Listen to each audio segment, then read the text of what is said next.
లోకరక్షకుడు, పాప పరిహారకుడు, మోక్ష ప్రసాదకుడైన యేసుక్రీస్తు నామములో నా హృదయపూర్వకమైన వందనాలు. ప్రియులారా, దేవుని సన్నిధానంలో పరిశుద్ధ గ్రంథమైన బైబిల్ నుండి యోహాను రాసిన సువార్త 3వ అధ్యాయము 16వ వచనం. దేవుని సన్నిధానములో దేవుడు లోకమును ఎంతో ప్రేమించెను, కాగా తన అద్వితీయ కుమారునిగా పుట్టినవాని యందు విశ్వాసముంచు ప్రతి వాడును నశింపక నిత్య జీవం పొందినట్లు ఆయనను అనుగ్రహించెను. కనుక ప్రభునందు ప్రియమైన దేవుని బిడ్డలారా, దేవుని సన్నిధానములో దేవుడి లోకముని ఎంతో ప్రేమించెను, కాగా తన అద్వితీయ కుమారునిగా పుట్టినవాని యందు విశ్వాసముంచు ప్రతి వాడును నశింపక నిత్య జీవం పొందినట్లు ఆయనను అనుగ్రహించనని దేవుని వాక్యములో మనం చూస్తున్నాం.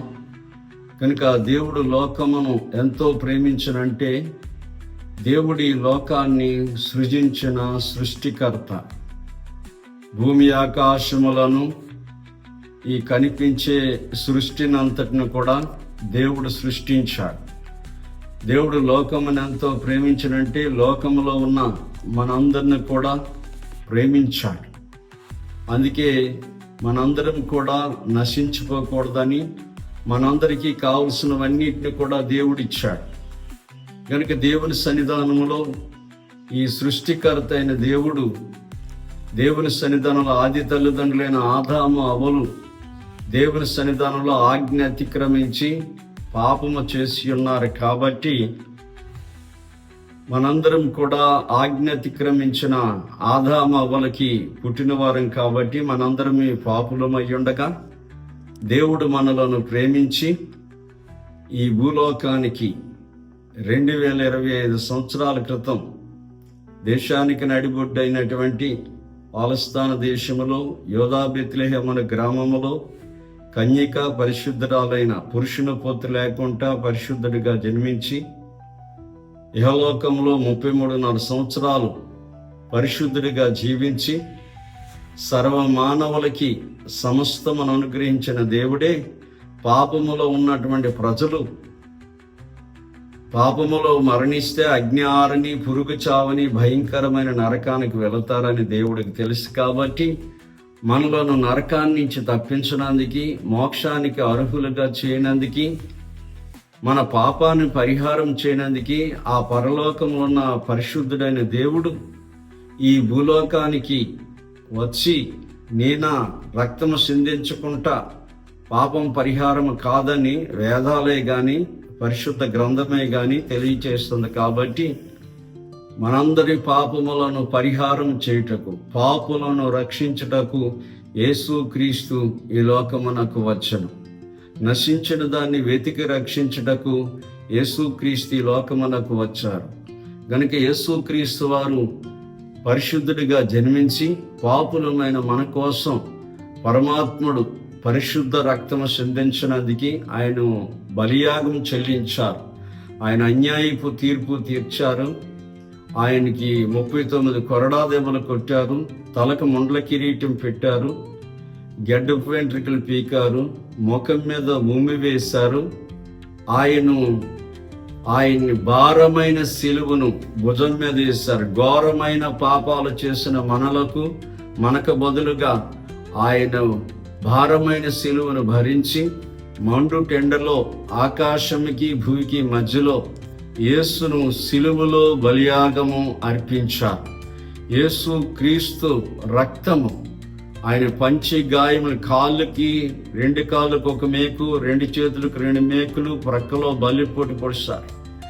ఆయన మన పాపపు శిక్షను యేసు సిలువలో భరించాడు అని నువ్వు నమ్మిన ఎడల పలు ప్రయత్నాలు చేస్తున్నాం కదా, పాపం పోవాలని, వ్యాధి బాధల నుంచి విడుదల పొందాలని, మనశ్శాంతి కావాలని పలు ప్రయత్నాలు చేస్తున్నాం. కాబట్టి దేవుని సన్నిధానంలో నిన్ను పుట్టించిన దేవుడు, సర్వలోకాన్ని సృష్టించిన దేవుడు నిన్ను రక్షించినందుకు, నీ పాపమును పరిహారం చేయనందుకు నీవు పొందవలసిన శిక్ష యేసు సిలువలో పొందాడు. అపరాధముల చేతను పాపముల చేతను మనం సచ్చిన వారమై ఉండగా క్రీస్తుతో కూడా మనలను బ్రతికించినందుకు వచ్చారు. యేసు ప్రభువారు ఆయన సమాధి చేయబడి 3వ దినాన తిరిగి లేచి పరలోకానికి ఆరోహణమయ్యారు. కనుక ఎవరైతే ఆ పరమాత్ముడు, నన్ను పుట్టించిన దేవుడు, సర్వలోకాన్ని సృష్టించిన దేవుడు, నన్ను ప్రేమించి నా పాపముల నిమిత్తము సిలువలో బలియాగమై మరణాన్ని జయించి తిరిగి లేచిన యేసు రక్తము నా పాపముల నుండి పరిహారం కలుగు చేసిందని విశ్వాసం ఉంచుతారో నీ పాపానికి పరిహారం కలుగుతుంది. నీ వ్యాధి బాధల నుంచి విడుదల పొందుతావు. నువ్వు మోక్షానికి పుట్టుటి గీటుటికాయ, ధనవంతుడివైనా, జ్ఞానవంతుడివైనా, బలవంతుడివైనా, డాక్టర్ అయినా, ఇంజనీర్ అయినా, ఈ లోక సంబంధమైన ఎన్ని అర్హతలు నీ కలిగి ఉన్నా ఏదో ఒక దినాన్ని మరణించక తప్పదు. నువ్వు పాపములో మరణిస్తావా? అగ్ని ఆరని, పురుగు చావని భయంకరమైన నరకం ఉంది. కాబట్టి నిన్ను పుట్టించిన దేవుడు, సర్వలోకాన్ని సృష్టించిన దేవుడు నీ పాపాన్ని పరిహారం చేయడానికి సిలువలో బలియాగమయ్యాడని నమ్మిన ఎడల నీవు రక్షణ పొందుతావని దేవుని వాక్యములో మనం చూస్తున్నాం. కాబట్టి యేసు ప్రభువారు చెప్తున్నారు, నేనే మార్గమును, నేనే సత్యమును, నేనే జీవమును, నా ద్వారా తప్ప ఎవడు తండ్రి యొద్దకు వెళ్ళడని యేసు ప్రభువారు చెప్పారు. కనుక ప్రియమైన సహోదరి సహోదరుడా, ఈ యొక్క దేవుని మాటలు వింటున్న దేవుని బిడ్డలారా, ఈ ఇహలోకములో నువ్వు సస్యాములంగా, సంతోషంగా, ఆనందంగా ఉండాలంటే యేసుక్రీస్తుని నీ హృదయంలో చేర్చుకో. నువ్వు మరణించిన తర్వాత కూడా నరకాన్ని నుంచి తప్పించుకొని మోక్షానికి అర్హుడు కావాలంటే యేసుక్రీస్తుని నీ హృదయంలో చేర్చుకొని మనస్సు మార్చుకో, మోక్షానికి సిద్ధపడు. దేవుడి వాక్యం తన వినికిడిలో దీవించి ఆశీర్వదించును గాక. ఆమేన్.